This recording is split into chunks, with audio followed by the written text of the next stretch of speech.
Hi, everyone. Welcome, welcome. Yay! I think for many of you, this is the first time I'm seeing you in 2023. So that's nice. I have curly hair. I live in the tropics now, so straight hair might be a thing of the past. So thanks for spending part of your Saturday night with me. We've never taught on a Saturday night, so this is sort of fun. It's going to be a date night. We're going to talk about poop, one of my favorite things. This is going to be great.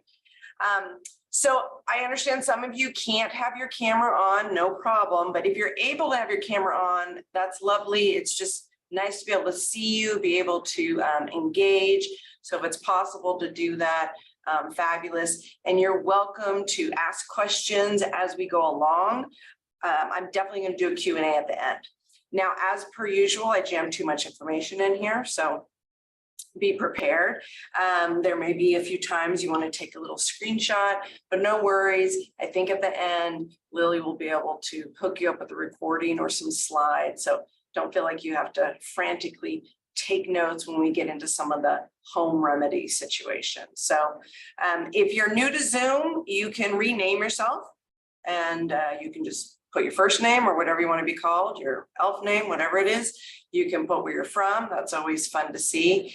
And then there's a little chat. So if you open up the chat and say hi, maybe where you're from, that's lovely. We can just have a little bit of a conversation going on in there as we go along. And we are recording it. So just to let you know that. Okay, so this class, this Poo Shall Pass, 7 bellyache busters that really work. And oh, I see. Hi from Texas and LA. Okay, wonderful. So we've got some Pacific and Central and Eastern time zones. Okay, good. All right, so I'm going to start jumping in here. So the first thing I wanted to say is like a little question. What would life look like if you didn't have any tummy troubles? Now I know some of you, you're here because you have tummy troubles. And for some of you, it might be a family member, you know, your partner or kids, or you might even be a practitioner, right? I always work a lot with practitioners. And so they're helping other clients and other patients. But some people, unless you've experienced it, they don't understand how disrupting to life it is to have tummy issues. So the lucky few out there who can eat whatever they want, have never had a problem, they, you know, walk around and at the end of the evening, their tummy is the same size it was in the morning, and they don't have to have, you know, morning pants and evening pants, and they don't have to worry about what restaurant to go to and things like that. You know, bless them. But for many of us, tummy troubles are a real thing. And some people actually have tummy troubles and they don't even realize it's a problem. You know, they're just like, well, this is what's normal. You know, dad normally spends, you know, half an hour in the bathroom. It's normal to be taking Tums all the time, or it's normal to only poop once a week or even once a day. So we're going to talk a bit about that. But imagine what life would look like if you didn't have any tummy troubles, no burps, constipation, diarrhea, belly pain, indigestion, bloat, stinky gas, feeling heavy, backed up, or overall icky. How lovely would that be? All right, so let me tell you what I'm going to do tonight. So I'm going to show you, first of all, how to identify the problem, and that's going to be our bellyache balm section. Okay, so what are some of the problems? Then the longer section is the 7, you know, bellyache busters, right? This is where we're going to have some Band-Aid remedies, all right? Things that can help in the moment, things you can do at home, things you want to know. I always say, you know, moving into the tropics, it was like, you know, what made it out of the supplement closet and into the suitcase to go with us. And there's certain things we just didn't want to be without, right? So that's the bellyache buster section. And then the last one is the ultimate solution. And I'll tell you what that looks like and how to get it. But that's what I call bellyache bliss. And that's where we all want to be. All right, a little bit about me. I can see most of you here. I feel like I know most of the people, but if you're new to me, then welcome. Everyone calls me Dr. Z. I love to teach. My license is as a DC. I had a practice as a chiropractor long ago, and a couple different types of practices, and that was fun, learned a lot, and taught even back then. So I've always been a teacher. Life took me into a different direction. I had a car accident, took me out of practice. I didn't think I'd work in healthcare anymore, and had a completely different business, created the world's first personality profiling system that was a visual model. It was published by McGraw-Hill out of New York. I would speak on stages and teach, and that was a lot of fun. And thought I'd do that forever. And then I got sick, and I got really, really sick, the kind of sick, permanently disabled, was in bed 22 hours a day, was on 8 medications, had a team of 7 doctors, was a single mom with a kid, and had to move back in with my mom. I mean, talk about sucky on all levels, really. It's just, there's not enough words to describe it. It was really, really hard. And at first I was a good patient and did everything I was told to do. And I just got sicker and sicker. And so that's how I found functional medicine, was as a patient.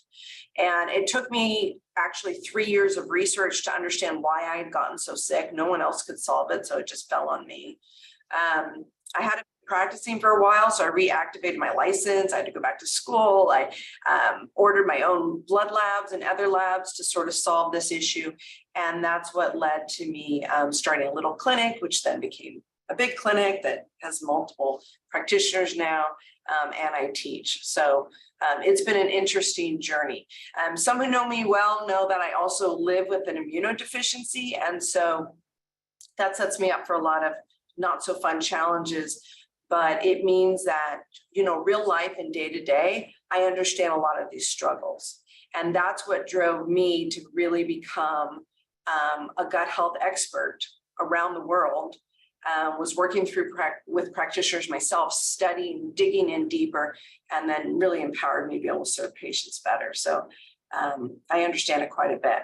So hopefully that's enough about me, and you understand you're in good hands here. I love to share accurate information. I try to make it as easy to understand as possible, as actionable as possible. I like to use humor, because if it's not fun, why?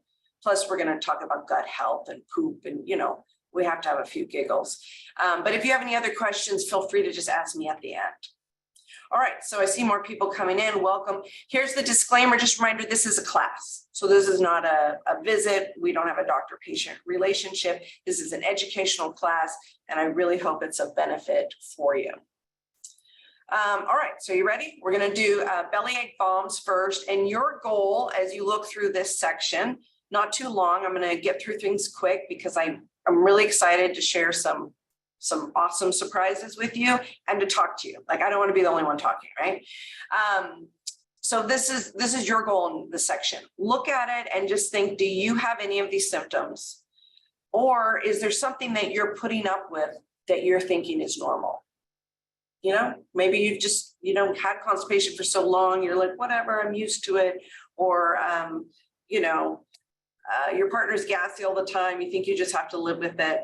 Let me tell you, there's solutions. I didn't stay a single mom, so trust me, I've solved that problem, the gassy partner. Okay, so let's dive into it. So what's the problem? The problem overall for people and society is that they don't understand the plumbing. So digestive system, a lot of people describe it as plumbing. It's just a simple, easy way to sort of say it. And from, mouth to butt, we've got this long tube, but it has all these different processes that happen, and sort of different phases and stages, but it's all connected, and it all impacts one another. And that can be a problem when we work in such a specialized traditional Western medical society, that someone's looking at just a piece and not looking at how the whole thing's connected. And then, quite frankly, those of us like in our own bodies, right? Even if you're a practitioner, right? You still have your own body. Those of you out there, public, potential patients and clients, you really have to understand how it works for yourself. You'll treat yourself differently. You'll have different expectations for your healthcare providers if you understand how the system works. And one of the biggest problems is we put crap into the pipes. So the quality of food we have, what we eat, You know the phrases, you are what you eat and things like that. Well, you know, it is true. So these things really matter. And we have other classes, and Lily at Body Love Cafe can hook you up if you're like, I need a class talking really about what kind of food should I eat. She's got that for you. Or I need a class that walks me through the digestive tract section by section. We've done it. We've got it for you. So if you want more info, just maybe Lily can put her email in there in the chat so you can see it. Okay, another big problem is there's a rush life and there's no time to eat. Now here's why this matters. And I'm actually, with all the practitioners I train, we're doing a time tracking challenge this week. So we're very aware of time right now. So it's interesting to be talking about this. And you can try to really maximize time to be productive. And for many people, that means, well, I'm going to eat while I'm driving, or I'm going to do something else while I'm eating, right? We're going to multitask. That is a problem. And that is a problem for our gut health. And anyone on here who has some of these digestive issues I'm going to be talking about, that's a quick, easy thing you want to look at. If you're doing something else besides relaxing while you're eating, digestion is not going to work.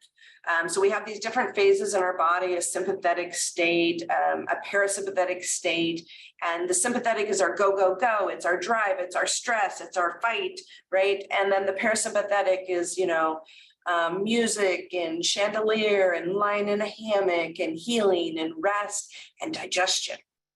So there's some tricks, and I can share some of them if you want in the Q&A. There's some tricks to get your body in that state. Bottom line, I want to say, if you're going to eat, you have to be relaxed. If you're really stressed, it might even be better to delay the eating. That's how much of an impact it has. So if you're crazy stressed and you eat because you're like, I'm supposed to eat, this is my 10-minute break, I've allotted to eat in my crazy day, it could potentially do, you know, more harm than good, because nothing in your digestive system is going to move forward. The stress, the cortisol, the other hormones, they're going to lock things down. Digestion is not a process. So this really sets up a lot of problems. Which is the next one, slow moving digestion. Now, sometimes things move too fast. We'll talk about that. But the vast majority of cases, we're looking at digestion that's too slow. If you were to eat like a can of corn right now, we would want that corn to move all the way through your system in about 12, maximum 24 hours. That's not some people. It's day 2, 3, 4, 5. Really a problem, because what's happening in the body as this stuff goes through. I can tell you a lot of really gross details, but I'll save that for the curious in the Q&A. Another problem overall is poop shyness, stigma, bad information. We have bad information about what's normal. In typical medicine, if you're pooping 3 times a week, you're fine. And that's not, you're not fine. That's not normal. This is what I say. Anyone here have a pet? Just tell me in chat. You put your hand up, say woof, woof, you know, like I have a dog, okay? Emmy, she around here, she's hanging out right over there. You can see part of her little white legs. And I can tell you how many times I have to take that dog out and clean up poop. And it's way more than 3 times a week, right? So if 3 times a week was normal, I'd only have to carry a poop bag 3 times a week. No, it's more like 2 to 3 times a day. That's what's normal. Those of you who aren't in pets, I'm trying to see like who has a dog here. Oh, cats, yes. Okay, having to scoop a litter box counts too, for sure. Or just some of you have birds, right? What about the bottom of the bird cage? Okay, so we may be different, but we're the same. What goes in, what has to come out. If it's not coming out, problem.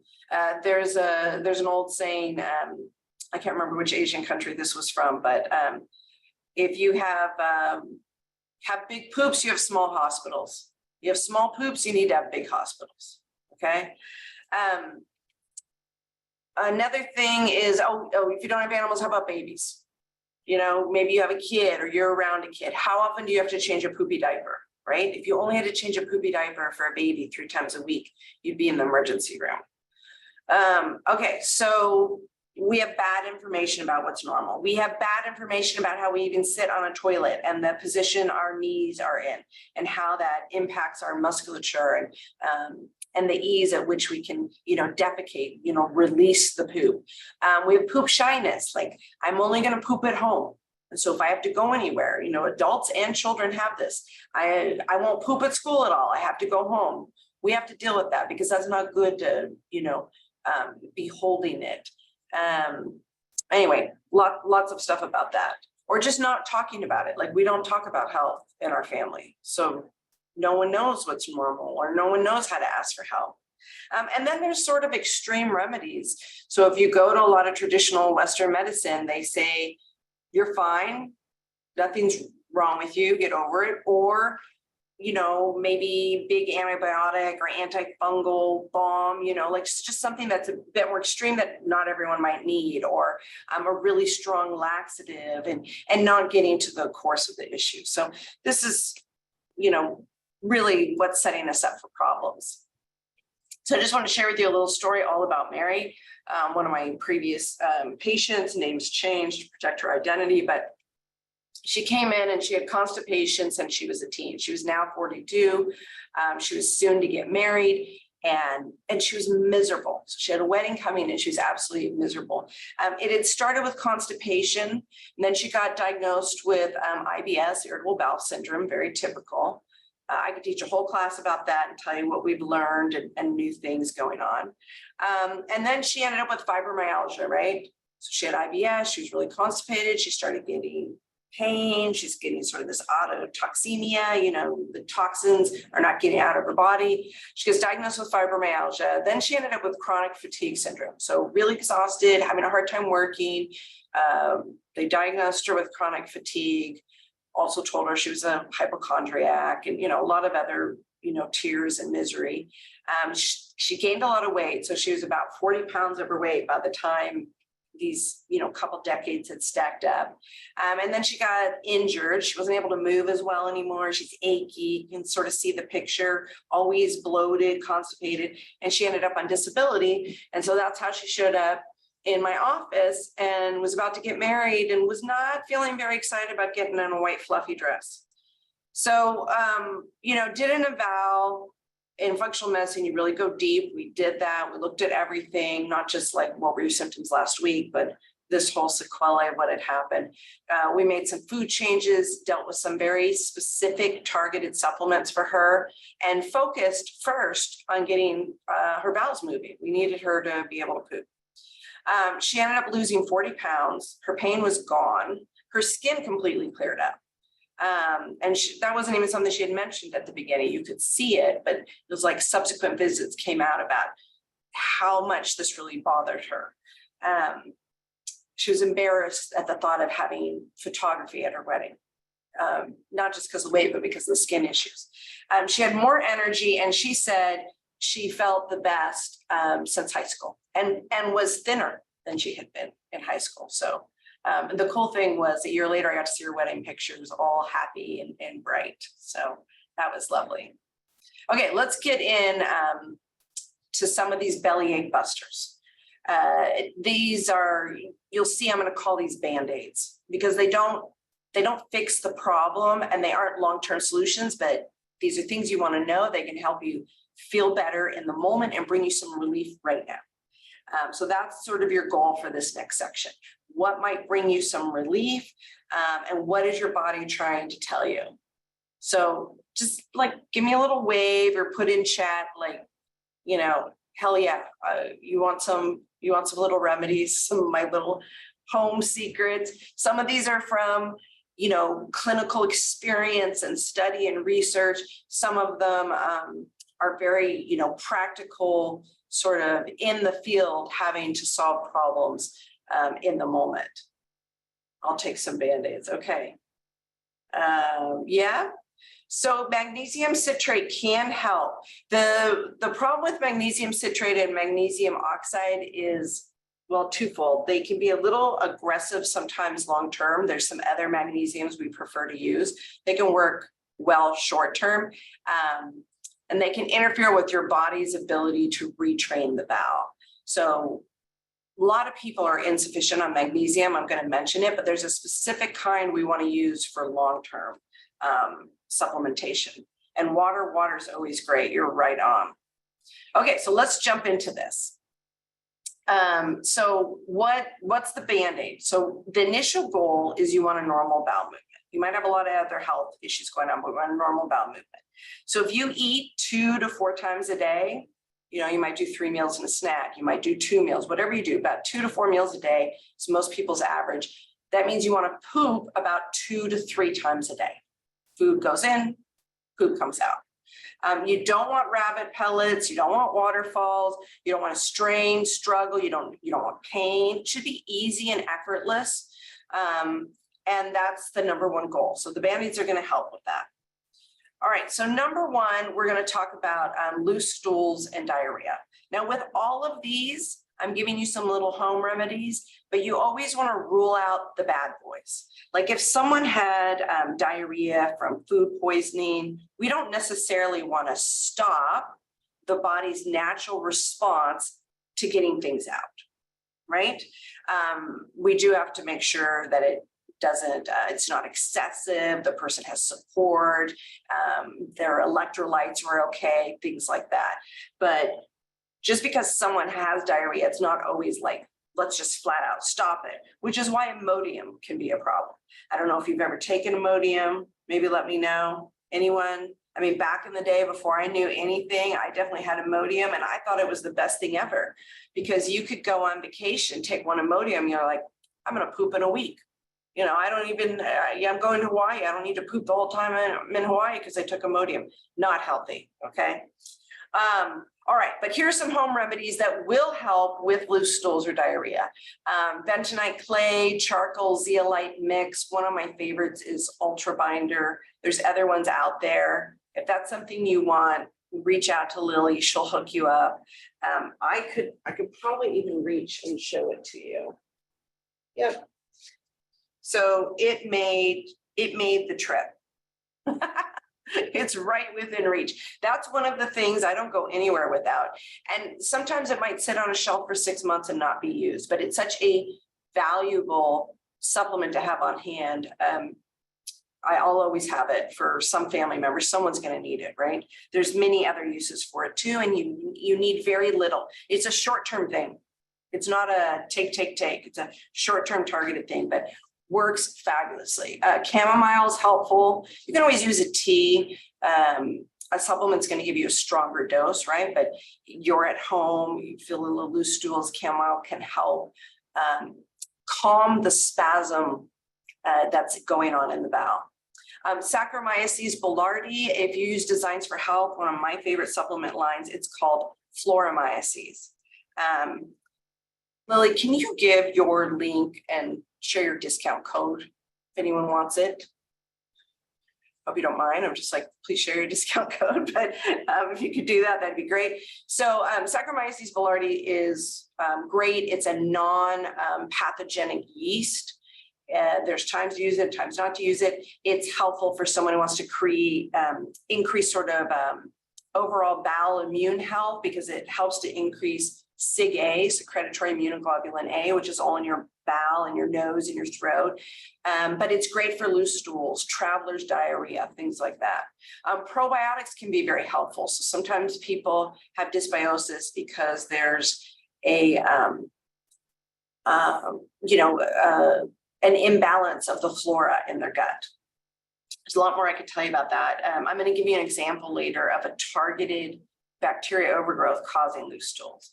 So probiotics can be helpful. Vagal tone exercises. So that is a nerve, goes from our brain, innervates our heart, most of our organs and our gut. And this is part of our system that like puts the brakes on our stress. And so those of you who live in that Western society, US life, go, go, go, go, go, sometimes that system's a little broken, or it's like, you go take a nap over here, I'm going to go, go, go. And it's not working optimally. So we have to exercise it. We have to do activities to strengthen it, and it can help calm the gut, same type of thing as far as an overactive spasm in the bowel. Electrolytes, that's definitely something to consider. We want to try to avoid loose stools. We want to find out why, but if someone's in the moment experiencing it, electrolytes can be helpful because that's a risk. Dehydration is a real concern. If someone had 2 days of chronic diarrhea in that short of a time, not chronic, but 2 days of diarrhea, that is a risk. I've had patients come to me, elderly, much more risky, and they have chronic diarrhea for like 6 months. So yeah, that could be an issue. One of our nurses is trying to get in. If you guys can try to let her in. Okay, so ox bile salts, TUDCA, LVGB, these are specific types of supplements that really help with fat metabolism. And when you don't break down fat properly, sometimes you're going to see loose stools, or you're going to see a floating stool, or maybe a light colored stool. TUDCA, I was just talking to some practitioners about. Great supplement. These are all things Lily can help you with. LVGB, that is a really pretty universally safe, easy to start with supplement you can get right on Designs for Health and get that discount. So it has ox bile salt in it, has a little milk thistle. So that LV stands for liver, the GB stands for gallbladder, and it's supporting that system. And I want to tell you all the anatomy behind it, but I have a lot to tell you, so I'm going to keep going. And I'm happy to do questions at the end. Okay, bellyache buster number 2, constipation and straining. Again, rule out the bad boys. But some of the home remedies to consider would be MCT oil, vitamin C, especially the effervescent, like 2,000 milligrams or more. Those 2 things can get things moving quick, and those are home remedies. It's also helpful at times because if someone is so constipated that they're taking a sufficient amount of MCT oil or vitamin C and they're not having their bowel move, then that's a signal to your practitioner. Wait a minute, we might have something more going on here. Do we have a structural issue? Do we have a nerve damage? You know, like, why is this not working? That's how predictable this is. Okay, so you know, we have like 30 remedies for constipation. We've never not been able to have constipation resolved. So if it feels like that in your life, do not despair. There's always an option, and there's solutions. In general, water, fiber, fat, some of the things, I think Cecilia was mentioning it, a couple other people. A lot of people know about water. A lot of people know about fiber. Some people forget fat. Okay, so you got to grease the tube. So we want sufficient fat. Magnesium, the type you use matters. This is sort of an Ayurvedic remedy, but warm water with like a teaspoon, maybe even working your way up to a tablespoon of ghee, melted in it and drink it. You can add aloe vera or drink aloe vera separately. You can take tributrin. So tributrin is a supplement, love it. You're getting short chain fatty acids. So that's not, there's other ways to support your body if you're dealing with constipation and straining. It's not like every answer is a laxative, right? It's good to have those if you need them, but we have so many other options, including when we get to the next section where we talk about like, why is all this going on? But let's stick with home remedies for now. Triphalia has been used in India for a long time. It literally means 3 fruits, works very well. There's a great product by Designs for Health called Colon RX. It has some magnesium oxide in it. It has Triphalia in it. So I don't have my patients take it regularly because I don't want them to need to use it regularly, and they don't. It's the kind of thing where maybe 1 bottle and you have it if you need it. But if someone's just getting started and they're dealing with this, that's a great thing to have on hand. Probiotics, again, RS stands for resistant starch. My favorite is paleo fiber resistant starch. I even have that here. That's a Designs for Health powder. Doesn't taste great, so mix it with a smoothie or juice. Oregano oil, not like essential oil you put in your mouth. You know, we're talking about pharmaceutical grade quality products, really makes a difference. But that can be extremely helpful because there's organisms, alicillin, garlic, that's another Designs for Health supplement, alicillin. There's organisms that are contributing to this in many cases. There's several reasons why you have constipation, but a really common one is an overgrowth of a bacteria that produces methane. What is it called? Brevibacter smithii. Methanobrevibacter smithii, that's the organism. And enough research has been done on it that we know for sure that when this is overgrown in our gut, hopefully everyone knows we've got little critters living in the gut. If not, hit up Lily. She's got the classes. We'll give them to you for free so you can learn it. But those little critters, when they get overgrown, cause constipation, right? And so alicillin goes and knocks those boys out. So that's a good thing. Cascara. Now, cascara is pretty strong as far as on the natural realm. That's a big, heavy hammer. That would be a version of like a bomb. So definitely not something you want to take regularly, but good to know about it. And then I put why. I mean, that's the most important thing, right? We want to know why. So get the bowels moving, but we want to know why is there a problem. Buster number 3. Feel too full after eating. A lot of people think that's normal. And we're not doing a whole hormone thing here, but if we were, I would have listed feel tired after eating. So feeling tired after eating or feeling too full after eating, it's not normal. You should actually feel energized after eating, like a little period of rest, a little bit of digestion, and then like you have this new fuel, you're ready to move back and take on your day. So the feeling too full after eating, some home remedies, Iberogast. Lily could probably get that for you for a discount, but if not, that's something you can get on Amazon. So, Iberogast, old remedy. Bayer bought the company, they own it now, but these are old European bitters essentially, and it's drops of water. That's another one. It's in a cupboard over there, so I'm not going to jump up and grab it, but that's another one that made the trip. Iberogast. I think I've used it twice the whole time I've been here, but another one I like to have. And Iberogast is considered a weak prokinetic. That's moving things forward. We're going to talk about that next. But I find it really works well for like indigestion and for gas, but it's helpful to have. Lactic acid yeast sometimes can be helpful.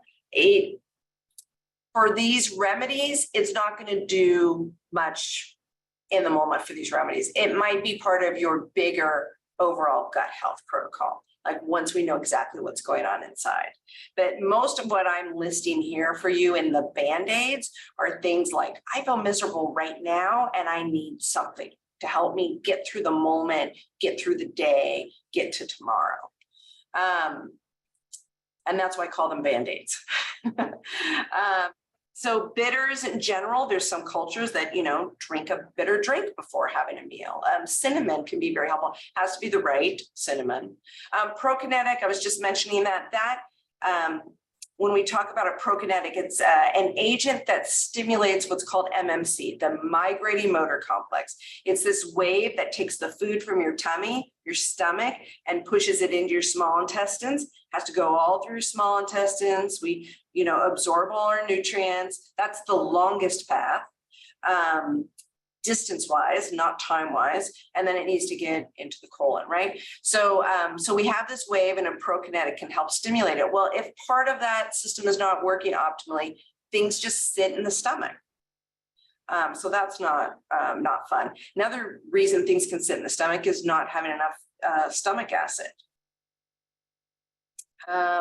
All right, so yeah, sometimes people join late, so you just have to put the link in again because then they can't see it. So if we put it in a few times, it's just because people are asking.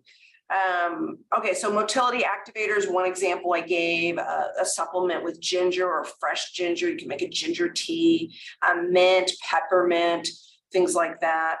Hot water bottle bath helps relax the musculature. When things sit, sometimes people get acid reflux. We're going to talk about that. Sometimes their tummy gets really hard.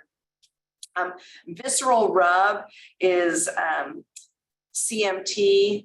The RS, Maria, is paleo fiber RS, and there's 2 of them. Let me just say it real quick, because people who are looking and they want to sort of build their own little home rescue kit, there's 2 paleo fibers. They're both good.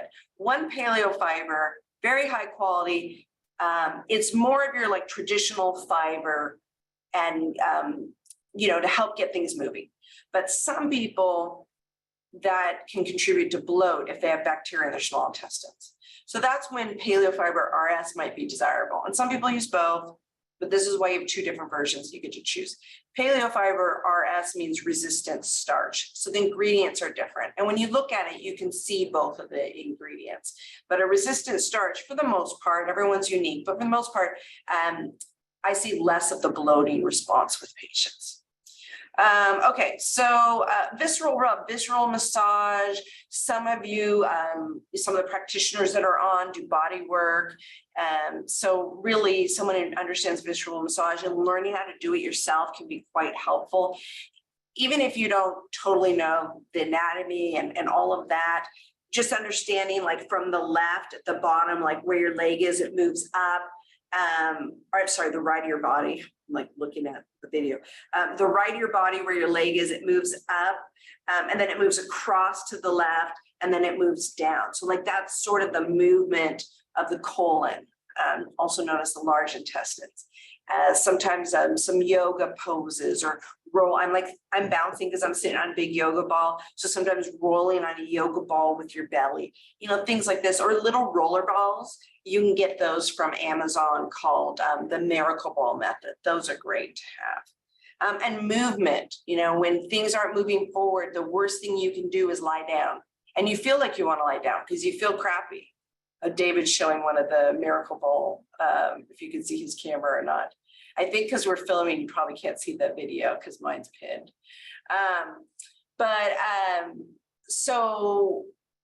So don't lie down, use gravity, have it be your friend. If you can walk and move a bit, that will help. But it's not normal to feel this way. So this is important. If you feel this way and you leave it, you're going to be setting yourself up for more significant conditions down the road. Okay, bellyache buster number 4, indigestion and heartburn. We started to allude to it. Apple cider vinegar can be helpful. You could put it over your salad as you eat, or a little bit of water before a meal. Betaine hydrochloride. So a lot of times people don't have proper stomach acid to be able to digest their food, and that's not going to propel it forward. It has to be really acidic. So we want a good amount of stomach acid, and we want, it's actually low on the pH scale. We want it to be very acidic, pH of 2 or below. Enzymes, digestive enzymes, these are all for different parts of your digestive tract. Slippery elm can be a helpful supplement with heartburn. Keep in mind that really coats the inside of the digestive tract, so don't take it with other supplements or a prescription because it can encapsulate it and you can not get the full benefit of your medication.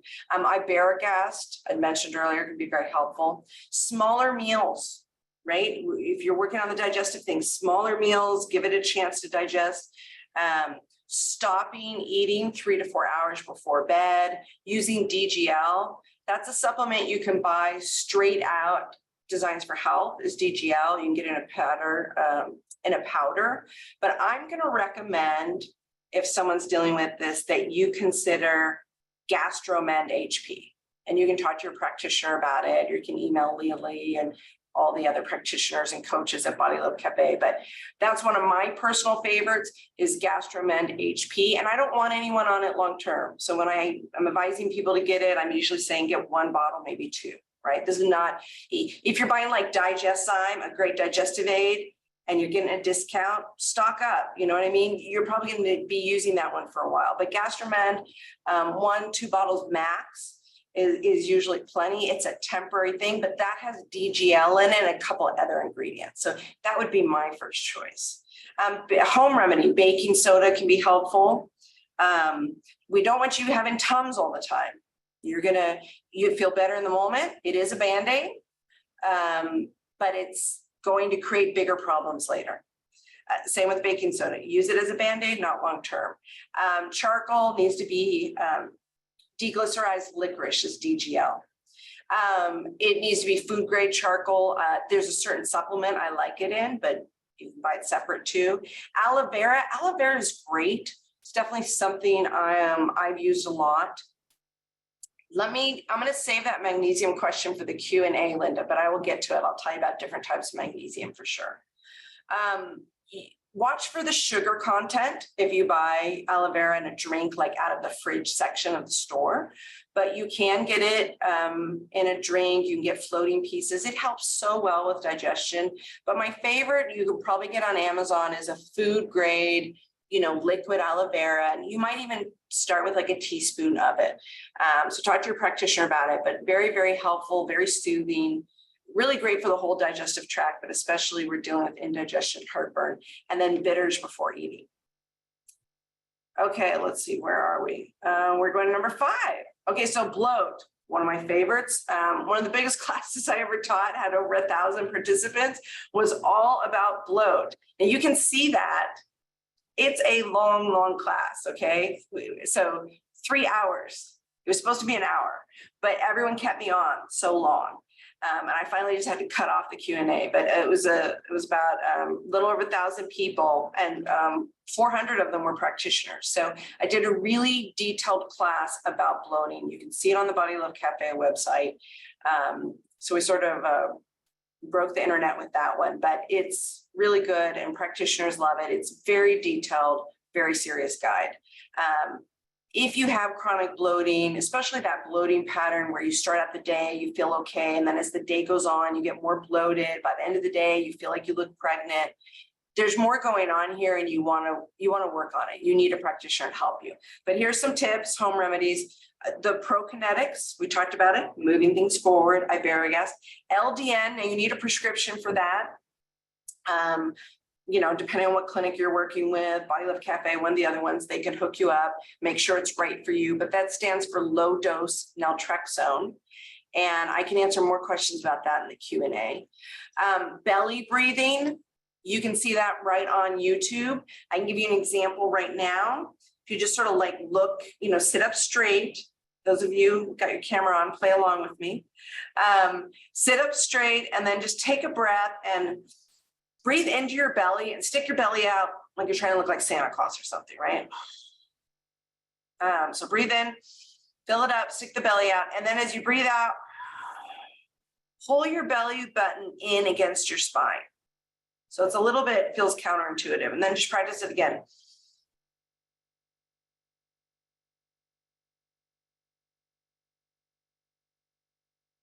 Okay, so that helps to create like a little bit of an internal massage. There's a lot of other belly breathing patterns, but that's an easy one to demo. Child's pose, those of you who know yoga, that can be very helpful. And then try it where you put your butt up in the air. Okay, so we're dealing with bloat. There can be a lot of trapped gas, and this change, anyone who understands science and displacement of water or air, you put your head down, put your butt up, you have a better chance of getting things out, okay? Get some relief. Bicycle legs. Some of you may have had a baby and you're like, they're colicky, and we're doing little bicycle legs. So same thing, we're trying to displace air here. GI Microbe X, that's a great Designs for Health supplement. I really like for people to use that with their practitioner, but I mentioned that one. There's so many. I put that one in because I know some people, they just, are going to grab stuff, right? And this covers a lot of bases. So I wanted to give sort of a broad brush. Meal spacing, probably one of the best tools ever for bloating. Once your blood sugar gets balanced, can you go 4 hours, 5 hours, maybe even 6 hours between a meal? Depends on what works right for your body, but enough space, at least 4 hours, ideally 5, so digestion can complete. A low FODMAP diet, and most important, identifying the root cause.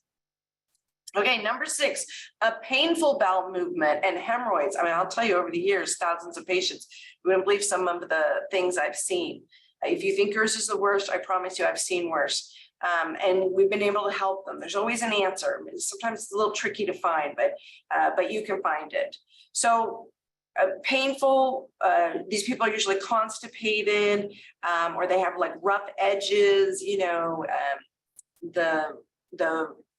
the feces may be dehydrated, a little dried out, or there can also be damage in the rectum, to the musculature, to the nerve supply, issues with the anal sphincter. There's a lot of issues that can go on. But in general, grease the pipes. Remember we talked about that?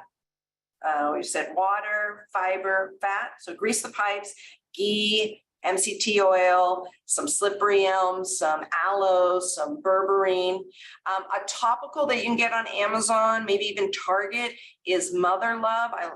They have one called Roid Balm. And those of you that are suffering and using like Preparation H, it gives you relief in the moment, but then it actually will, it like almost disintegrates this really tender tissue around your tushy. So Mother Love Roid Balm is a much better solution. I've recommended it for years. I've given it as gifts to people, especially like new moms. They have a lot of other little things, but it really works well. Same thing, you want to get to the root cause, but give you some relief in the moment. Bowel retraining. So even if you've had this problem for a long time, you can do bowel retraining. Pelvic floor work, you might need some pelvic floor therapy. So we used to have a pelvic floor therapist in our clinic. We've referred out as needed. So good quality pelvic floor therapist can be super helpful. Gotu kola is an herb, and we always called it Botox in a bottle. So it helps the skin. It helps people look younger. They love it. They feel like, they have less wrinkles taking Gotu kola. And part of what we're talking about in here is this tender, like skin lining inside your gut.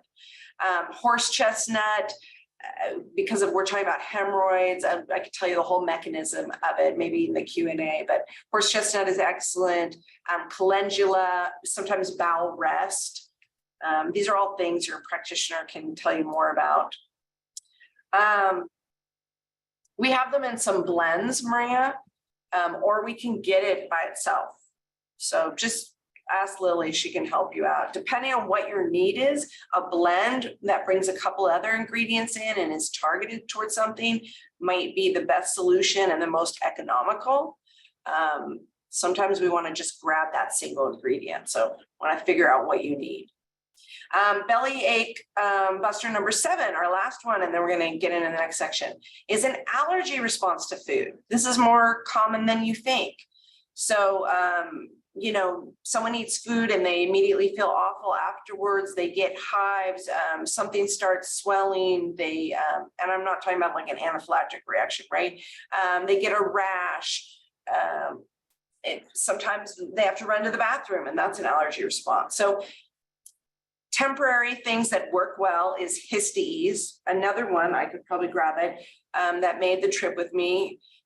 This is one that I say even makes the toughest critic. A family member who's like, I'm just going to take aspirin and not do anything else. And then took Histaese and was like, God, that really works. I'm like, yeah, I know. I wasn't teasing you, but those are the really tough critics, the family members who are like, nothing, just my aspirin. And then they're like, this Histaese rocks. So I love Histaese. And so it helps to bring down that allergy response in histamine. That's why it's called that, Histaese. I don't name them. The company that makes them does. And then Histogest DAO. I love that they did this. So Designs for Health is like my favorite company, and they have great scientists, great sourcing, and this is a new supplement of theirs. So I've been using DAO for years though, and I used to have to go really far and wide to find it for patients. In fact, I had 2 places I would get it. Sometimes they'd be back ordered for like 6 months. It was a real pain. What DAO is, it stands for diamine oxidase, and it breaks down the histamine. So we naturally make it in response to histamine, but when someone is low in this, it's an enzyme. When they're low in this enzyme, sometimes we supplement with DAO. So I love that Designs for Health has that now. I wouldn't be surprised if it sells out, quite honestly. So it's very, very new. GI Revive, that's like one of my favorites for for leaky gut, right? We've got intestinal barrier issues, leaky gut. GI Revive is fabulous, and you can get it in capsules or a powder. Elimination diet, sometimes just doing a good old-fashioned elimination diet, really getting things out, giving your body a break, knocking down that inflammation, then reintroducing and testing can be wonderful. Allergy 88, that's a blood test you can take. So instead of doing the elimination diet, it sort of checks, well, what's happening in your body? What are you having an allergy response to? What are you having a downstream inflammatory response to? It's all on one report. I love it. I've personally done it twice. And then you can do a target elimination diet and just cut out those foods. Still want to get to the root cause. And I mentioned Ultra Binder too, can be helpful for this.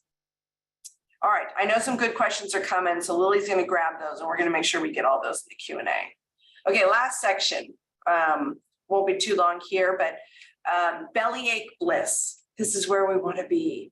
And I just say, can you imagine feeling well and really good versus just okay? That's your goal as we look at this. And then what action do you need to take to feel great? Because I think we all deserve to feel great. I know what it's like to feel crummy. It's not fun. I love it when I feel great, right? So what action do you need to feel great? All right, so what's the overall solution to get to bellyache bliss? We can use these temporary reliefs for the now. They're very helpful. Like I said, I've got them all around me. I want to be able to reach it if there's a problem. But ultimately, we want to solve for the why. And we want to at least know the why. Because sometimes, like I have an immunodeficiency, sometimes there's a why that won't go away. Okay, hopefully not. But if there is, then we can structure care in our life to handle that, right? We don't want to medicate or use too many protocols for something that can't be solved. We want to work on other things. We also don't want to underdo something that we can make a dent in. So the point is information is power, and you want to know why something is happening. And to find the why, this is the problem. Like, I love Western medicine. I teach tons of people. I work with all different practitioners. I use natural, complementary, functional medicine, alternative medicine, Western medicine. I use it all. I have no bias one way or another. But a problem that specialty, like look just as a symptom, or have a specialist who just works with your hand, or just looks at your colon and not the rest of your gut, that sort of trend last couple of decades in Western medicine, it's a problem here. It's why some of us are suffering, is we have to look at the whole body to get to the why. You need to see where the system is broken or jammed or stuck or infected or sluggish. We're talking about a system that's connected, right? Mouth to anus. The whole thing's connected. So we can't look at one part of it without looking at all of it. So to get to bliss, you have to do it. So let me give an example here. Now, please don't think that this is it. Like, this is why you have a practitioner. If I could give this to you just on a cheat sheet, we wouldn't need any practitioners. I wouldn't have to train anyone. I'd give you 10 answers and we'd be done here. But even though we all have the same body parts, we use them differently. We have different genetics. We have different lifestyles. We're unique, right? But here's an example. One possible root cause for constipation. Now, we could just deal with the constipation, and we want to. We want to deal with the constipation, but we need to say why. Why is that person constipated? So the example I'm giving here, this person is hypothyroid. So they're not making enough thyroid hormone. And when you don't make enough thyroid hormone, I mean, first of all, does anyone know someone who's dealing with hypothyroidism? It's a lot of people, right? It's a much more common diagnosis now. But if someone's dealing with hypothyroidism, it slows the digestive tract. It sets someone up for constipation. So the root cause of that constipation is hypothyroidism. So if we just deal with constipation, we're missing why it's there. And we're not backing up far enough. So functional medicine is about, well, how far back can we go? So now we have to ask, well, why is that person hypothyroid? This isn't just random. We don't just go, you're going to be hypothyroid and you're going to have diabetes and you can have rheumatoid arthritis and you're going to have migraines. It's not like it's assigned to us. Okay, so this person is hypothyroid because they have an overgrowth of a bacteria called Klebsiella pneumoniae. Okay, it's very specific. We can test for it. We can see it. Lily's team does it all the time. I've done it for years. I teach practitioners how to do it. And this bacteria, it's what I call a pisser. Okay, it has this, it's a gram-negative bacteria. A part of its outer shell, if you will, has LPS, which stands for lipopolysaccharides. And it's part of the body's defense mechanism. And it's part of the bacteria's defense mechanism. They want to live. Like, we share this space with them. So I'm in my human cells. I've got these things I want to do. I have an agenda. the Klebsiella, they have an agenda too. They're happy. They're like hanging out in my gut. They don't want to go anywhere.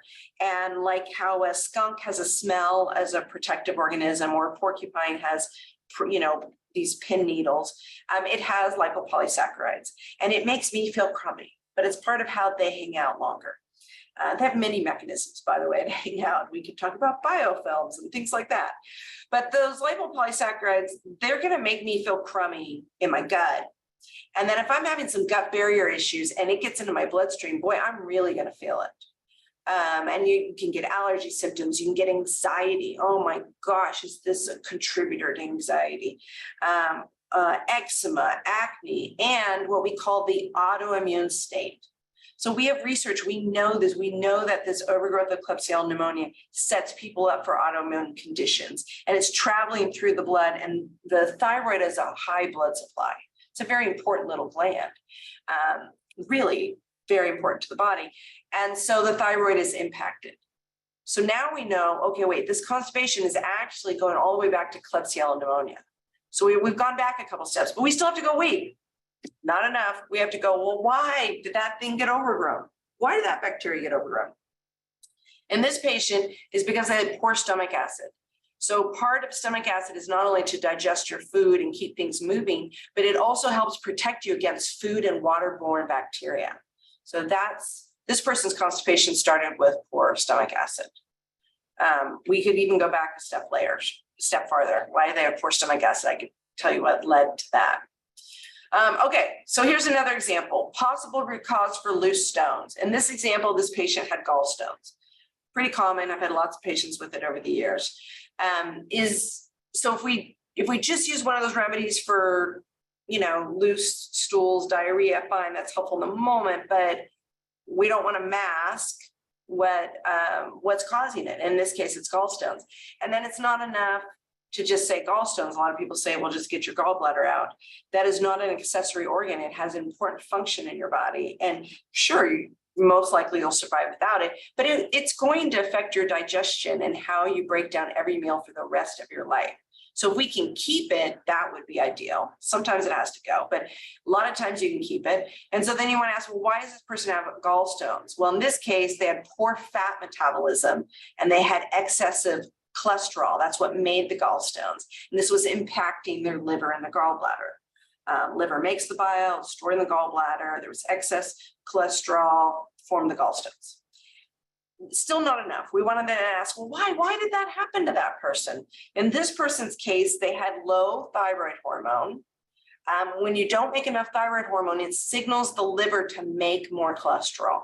So that was leading to more cholesterol. They also had poor digestion that impacted their body's ability to break down fat and also get sufficient iodine and protein from the diet. So that's what functional medicine is about. And that's what the solution is about, to get to the bliss. We don't want to just treat the symptom. We want to get back to what's going on. All right, I just want to tell you briefly all about Jennifer, previous patient, did change the name. She showed up and she was like, she was fun, like spunky personality, had a couple kids. They were like junior high age. And she was just like, a lot of people looking at her probably thought she was fine. Like nothing really looked terrible, but she was like, I just feel off. I know something's wrong in my body. I'm feeling sluggish. She had some weight gain, not the kind where everyone else was noticing, but about 10 pounds. Her pants were feeling tighter. She wasn't as comfortable in her body. She's getting bloated after meals. She was starting to get a histamine response to the point she loved like having wine at night. It's getting to the point where she couldn't do that anymore. And she was feeling grumpy. So we were able to do some specialty labs for her. It showed she had a bacterial, fungal, and parasite overgrowth. So she was like checking all the boxes there. We had to do a few months of specific supplements, a diet change. She dropped 10 pounds. She felt better than ever. Bloat was gone. And her friends were saying to her, like, what are you doing? Like, did you get work done? You look better than ever. So that was awesome. All right, so just take a deep breath. I know you went through a lot and we'll make sure you can see the info. And if you have some more questions, I'm going to answer them. But I want you to just picture this for yourself. I want you to picture You have no hesitation when someone asks you out to eat. There's no worry about what type of restaurant it is. You don't need different clothes for the morning or the evening. You know, you're the same size at the end of the day. You don't have any more belly aches. You don't have bloat. You don't have acne, sniffles, cramps. You're not confused about what to eat, jumping from one diet to another. You know, are vegetables good or bad? Is meat good or bad? Is fat good or bad? Do I do keto? Do I do Weight Watchers? Should I become vegan? Do I do liquids? Right? Just picture like you're at ease, right? You don't have to worry about that. So what I've discovered, you know, through study and school and patients and personal experience is there is no replacement to getting to know the truth about your body, your actual body and how it works. There's no one pill or procedure that's going to rescue you. I know when I've struggled, sometimes it's like, you know, just go fix it. And sometimes I don't even care if it's natural, just do whatever. And it just doesn't work like that. Like, this is our vehicle. We have to understand it. And we're ultimately in charge. Even getting the best advice from our providers, we make the decisions, right? We know it best, we're living in it. And that this global whole body approach is the path to happiness and healing. No doubt about it. I've seen it thousands of times for patients, and I've been on both sides of it for myself. So this is really where the joy is. The other thing I say, and this is why I was like, if I could just give you a handout and call it a day, I'd do it. Really, I would, and I've tried in the past, but people are individuals. The truth is, you can't go it alone. If you're having challenges, or you know someone who's having challenges, you need help. And I personally, I'll just share it for myself, okay? I teach, this even in the last week, I teach emergency room physicians, pediatricians, chiropractors, internists, nurse practitioners, acupuncturists, dentists, pharmacists, and therapists, sometimes all in the same class. And I teach them how to care for their patients, how to do functional medicine, how to make clinical decisions. And I still have my own functional medicine practitioner. This is 100% true. Even, you know, moving was one of the first things I had to figure out. Who's going to be my team here? There's a saying that says, you can't read the label from inside the jar. So I can do it for anyone else, right? And I can certainly be in charge of my own health and participate and advocate for myself. We've got to have someone who doesn't feel the pain, isn't suffering, can take that 5,000-foot view, brings a new experience to it. Someone who knows all of this, especially for, you know, the people on here where like these are new concepts. This is not a search Dr. Google, get an answer, right? The body's complex, and you want to have someone good on your team. Okay, so I have a gift for you, courtesy of Lily and the Body Love Cafe team. And that is a bellyache buster call, totally free. And it's some one-on-one time. I'm going to answer questions right now, but like this is just you and them on the phone, right? So one-on-one time to ask the coach about your specific issues. It's not a healthcare session, right? So, but a lot can be done in 15 minutes, right? What might the problem be? Have they seen something like this before? Are there specialty labs that might be good for you? What might the remedy be? You know, get questions answered. Totally free. They only have so many space because there's only one or two of them that take the calls and make the time for it. So if it's something you're interested in, just grab the calendar spot. And there's the link, but I convinced Lily to set this up. So this is cool. And I know it's going to be gone this week is for the first 5 people, she's going to give you 30 minutes instead of 15. Now, I have to tell you, when I saw my patients, it was a 30-minute session.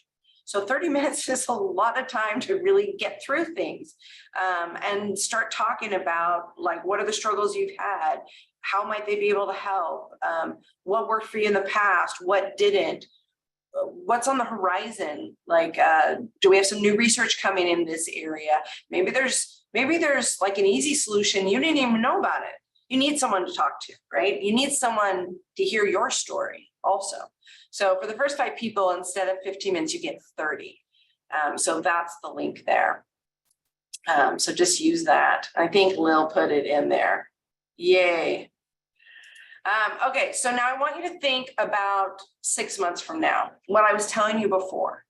Because sometimes if I don't feel good and I fall off the wagon, I have to get back on, I get discouraged, right? It's like, oh crap, I have to start again, especially when I know what's involved. Like, man, that was some work the first time. Why did I mess things up? But you know, whatever. It feels so good to be on the other side. So sometimes you have to imagine it a little bit farther ahead.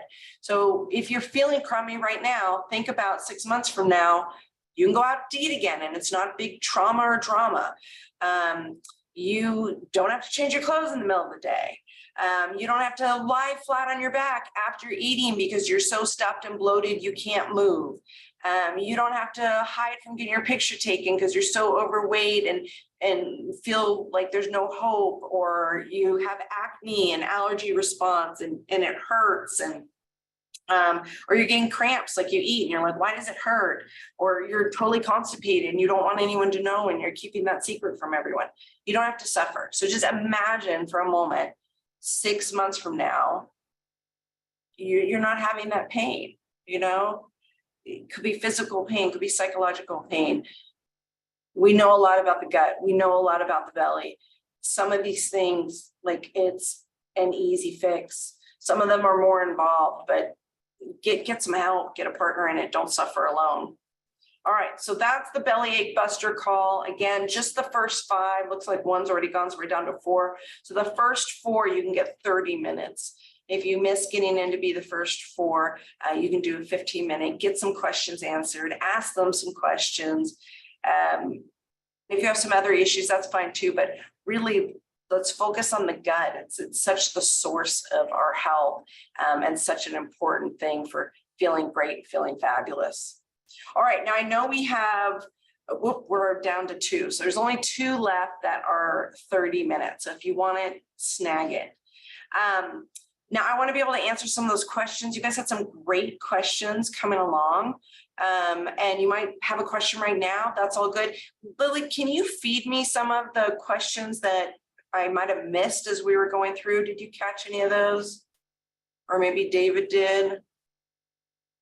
Can you take GI Revive for long term? Okay, here's some good ones. Okay, good.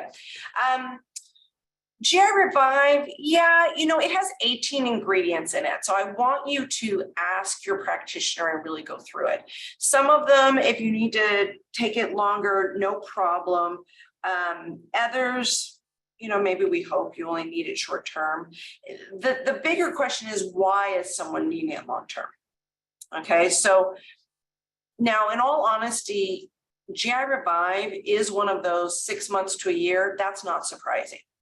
Okay, because if the gut lining's really been damaged, it's going to take a while to repair it. That's why we have a tool that has 18 ingredients in it, right? Instead of giving you 18 bottles, you get to get it in 1.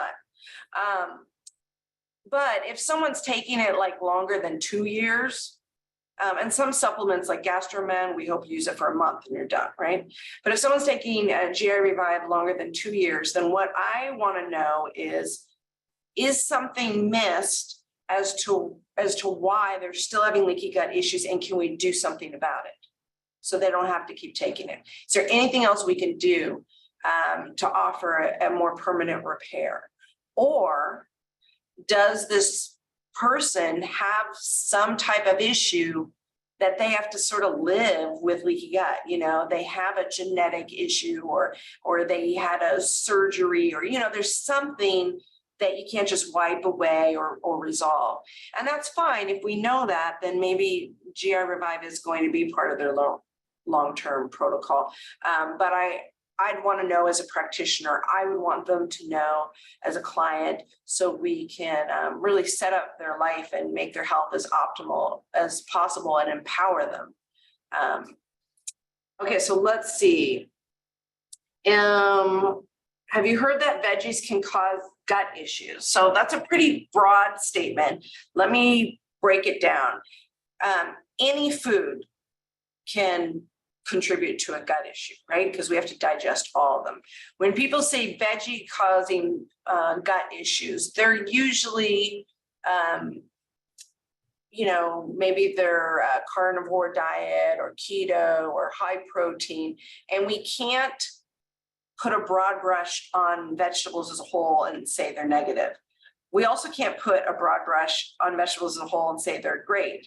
In general, veggies are wonderful to have because you need fiber. You need soluble and insoluble fiber. You get antioxidants from it. You get vitamins and other nutrients. But every vegetable is unique. And for some people, certain vegetables are going to cause bloating. Some people might have an allergy response or a negative response or an immune response to nightshades in certain vegetables. Some people are going to have issues with lectins, which you find in certain vegetables. So veggies are, it's a plant, it's a living organism also, so it has its own defense mechanism. So there's certain vegetables and other food products over the years we've learned, like you have to peel this thing, or you have to smash and cook that thing, or that thing has to soak forever, or eat the inside of that thing, but not the outside. So this is all part of something we've learned over the years about how to try to extract the nutrients from the food, but not get the protective, you know, mechanisms of that food that it wants to stay alive, and that could hurt our insides. So really, you got to work with your practitioner to find out what's true for you. I can't say a generic one, but I can say that very, very, very rarely, in fact, I don't even know if I've ever said it to a patient, was it like, don't eat vegetables, vegetables are bad. But I've certainly taken certain vegetables out of their diet. And then, you know, we could pick on protein and fat too. Right? So if we want to do the same thing, we could talk about all the good that protein does, and then we could talk about what happens if you eat too much protein, or if you cook it improperly, or it gets charbroiled or carcinogenic. Same with fat. We could talk about how great fat is for the body and how to get healthy fats. But if you eat too much, you can't digest it, or you get the wrong kind of fats. So it's that way with all of our macronutrients, all of our foods. And that's why we need someone who understands this to help us. What's the type of magnesium for constipation? Okay, so there's many types of magnesium. The most commonly used is magnesium oxide, and magnesium oxide is like, it'll blow things through you a bit quicker. So magnesium oxide is in, what was the one I told you? It was in Colon RX. It has Triphalia and some magnesium oxide. So I like that, but short term, you know, use it in a day, maybe a week max. It's a very directed short-term purpose. Another type of thing where maybe you buy one bottle and that's all you ever need. And then some people use magnesium citrate, and you see that in products like Calm and things like that, and they swear by it and they love it. And it works. It's not as aggressive as magnesium oxide, but the problem with magnesium citrate is it can be a little bit too much of a shove forward, and it can interfere with some of the lower bowel's natural mechanisms to, you know, form and propel the stool through your gut. So when I'm going to have someone use magnesium, because with magnesium does many other things in our body, it's good to have. A lot of us are low. The one I pick most often is magnesium bisglycinate. And the Designs for Health product I like is magnesium buffered chelate. And they have a lot of magnesium, so you can look around, like magnesium 3-8, there's 3 and 8, there's situations where you want that. But the magnesium buffered chelate, that's another one, made the trip with me. I really like 2 in the evening, BIS, bisglycinate. Sorry, not a D, for the person who's typing it. I like those 2 because they can be calming. It's the way it's bound, it's easier to absorb. It can still support bowel movement, but not in this like shove forward way, or that interferes with your body's natural functions. There you go, bisglycinate, there, whoever typed it nailed it. All right, was there another question? Let's see. So Mary's saying, I heard that magnesium citrate is for mold. So any type of citrate can be for mold. You see citric acid in food products. It's a specific strain of aspergillus. They make the citrate from it. It's super, super common. It's the reason why I pick some of the supplements that I pick and give you recommendations. They don't use that kind, but it's very, very common. You go to Whole Foods, you go to GNC, even drinks, food products, not just supplements. When you see citric acid, it's made from a mold. And I guarantee pretty much everyone's consuming it. So there's people though that are aware they're sensitive to mold and it's a problem for them. And I haven't looked up if specifically Calms is made from mold, but I would guess it would because most conventional products are. Let's see. My favorite fats for constipation. So let's say you just want to get some things moving. MCT oil works very well. So caprylic acid, it's a 8-carbon chain, and it works so well. I'd have patients start like maybe a teaspoon. And for those that are practitioners, it's the same thing. If you have a patient who's constipated and they say, you know, hey doc, I'm up to 3 tablespoons a day of MCT oil and I'm not having a bowel movement, we have a problem here, right? We need to look for other reasons and dig deeper because that should blow anyone out. Okay, same with high dose vitamin C. That'll move things. So if it's not moving, we have to find out why. We have to look for other reasons. Other good fats, so not like as a constipation remedy, but as far as like just overall health and helping to not get constipated. I like olive oil, not cooking with it, but applying it cold, you know, to foods or your salad or whatever.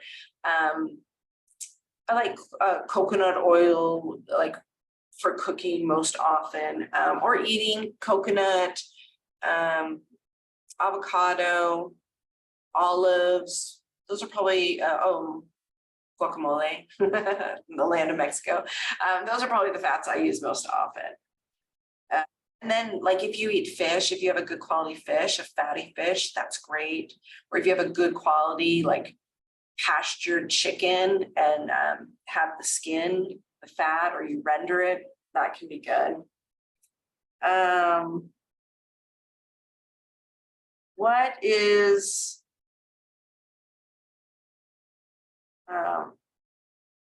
no, you want to be going to the bathroom several times each day. So not normally be going every other day. All right, any other questions? How are we doing? Lily, do we have like at least one spot left for someone if they want 30 minutes? One left. Okay, good. So they're listing some other fats. That's good. For LDN, okay, so LDN, I mentioned that briefly, low dose naltrexone, and the practitioners and coaches at Body Love Cafe know about it, and the practitioners I train know about it. So MD started using it about, I guess, the 1980s. Naltrexone in its normal dose is a prescription 50 milligrams to 300 milligrams for opiate addiction. So LDN is very different, and you're getting it, so L is low, so low dose naltrexone, and typically you're having a compound pharmacy put it together for you. Different pharmacies do it in different ways. I mean, I teach whole classes on this for practitioners, but it's usually starting doses about 1.5 milligrams. In fact, the pharmacist will usually give you 90 1.5 milligram capsules, and the purpose is so that the practitioner and the patient can work together and ramp up from 1.5, everything's going fine, take 2, now you're at 3, everything's going fine, take 3, now you're at 4.5. They get to 4.5, that's the goal that most people are trying to get to. Then the next time they need that prescription filled, they just put a 4.5 capsule in. So instead of swallowing 3, you're just swallowing 1, but you have 4.5 milligrams. And the mechanism is very interesting. It blocks your opioid receptors briefly, not so significantly that it's like the full form drug. It has what they call a paradoxical reaction. And so it blocks it briefly. And the body's response is that it makes more opiates. These are like produced in your brain. These are like your natural painkillers, okay? It makes you feel good. So the body produces more opiates, produces more opiate receptors, and makes them more sensitive. And we produce the most amount of opiates about 1 to 4 a.m. So ideally, we want to be sleeping between 1 to 4 a.m. And what we've learned over the last, I'd say maybe 5 years, maybe a little longer now because I've been teaching this for a while, but is the amount of opiate production we have is directly related to our neuroimmune health. And just me saying neuroimmune health, that used to not be a thing. So it's really like, this is fascinating stuff in science. This is stuff like the practitioners and we always geek out over this stuff. But when you think about your nervous system and your immune system, like what part of your health does that not impact, right? So I love LDN. I'm a fan, and I'm really a fan of people not having to take any prescriptions. But this is one that I think is, unless they really need it, right? But this is one that I think they really get right. It's almost like, a lot of medications, it's a heavy hammer, right? And the medication's doing the thing. This LDN, it's almost like a homeopathic. It's triggering a reaction. Your body is actually doing the work. I like it quite a bit. Now, you can read a lot about it at like LDN Research Trust. There's like 2 LDN websites. There's some research on it, but it's so cheap. There's just not a lot of drive for funding to do research on it. So most of the experience and stories are from clinicians, us talking to each other, right? And patient stories, but it's been used for a long time.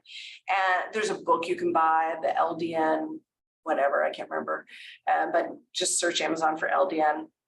And yeah, it's used for a lot of autoimmune issues, Parkinson's, gut issues. I first encountered it as part of the gut community of practitioners.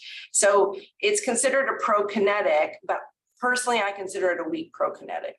I love it for patients dealing with fibromyalgia, chronic pain, some autoimmune thyroid cases. So some people love it for depression. I personally haven't seen it be hugely effective for depression, maybe because the cases I'm getting, it's more significant. Maybe it helps more with mild. But especially pain and some autoimmune stuff, I've seen it do some great work. And so yes, Cecilia, my answer is yes, absolutely. You guys are great. I love your questions. Anything else I may answer? I want to thank you for, spending Saturday with me. Thank you for being my date for Saturday night. That was fun.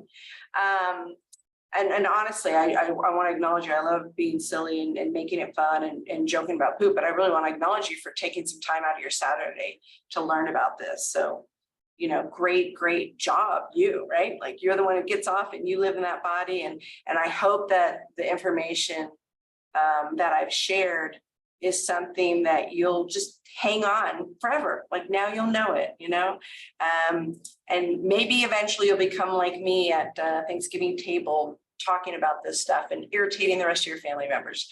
But most importantly, I really want you to, to feel better and have really good communication between you and your practitioners, communication between you and your body and you and your partner or kids or work or whatever it is. So, I adore Lily and the Body Love Cafe team, near and dear to my heart. That was my baby almost 7 years ago. And I've trained everyone there and I call them my friends. So give them a call, they'll take really good care of you. I'm in Playa del Carmen, Mexico now. So, I had some challenges in COVID, like a lot of people did. It was just like being stuck at home was a bit of a challenge. And I was just working a lot, trying to take care of everyone else. And some parts of that was really great. And some parts weren't great. I have an immunodeficiency. Menopause hit. It was a really crappy time to go through menopause. And I like the sun. you know, and I actually really like Mexico. I've been 7 times before, but I hadn't gone for a while. And I just decided, talked to my family, and it was like, we just want to make some shifts so I can really focus on my health. I mean, you always have to, like, if you slip, you got to get back on the wagon. And my kid was big, I work virtually. It was like, why don't I just live where there's sun all the time?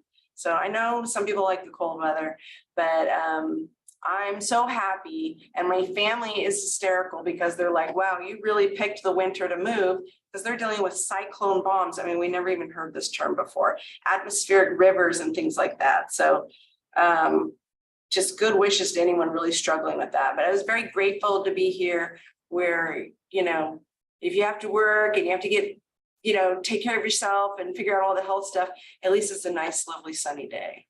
So, yay. I know some of you have been seeing the sun back at home too, so that's good. And I've got some people, I don't know if some are on here tonight or not, but you know, some people I train, they're like out in, like it's freezing. They're in areas where it's like just a solid block of ice. I was talking to one and they're like, yeah, it was negative 35 a couple weeks ago. I'm like, oh my gosh, you know. So I'm a California wimp. I never had negative 35, but I'm very grateful for the sun now. So, all right, wherever you're at, I just want to give you a big virtual hug. Thanks for being here. I hope to see you at the next class. I think actually, for those of you who love this topic, the Body Love Cafe team is having me teach a gut health class about children.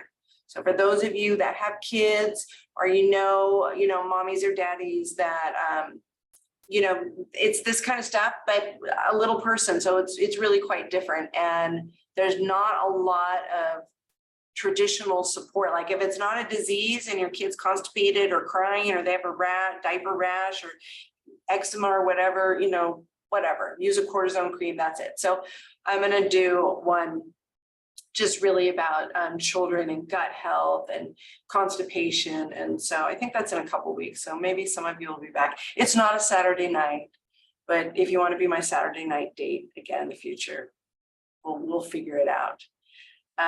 So please reach out to the team, grab one of those spots, tinyurl.com, bellyache buster consult. They're really lovely people that take care of you. And thanks everyone. Thanks for coming. Thanks to everyone who's taking care of themselves.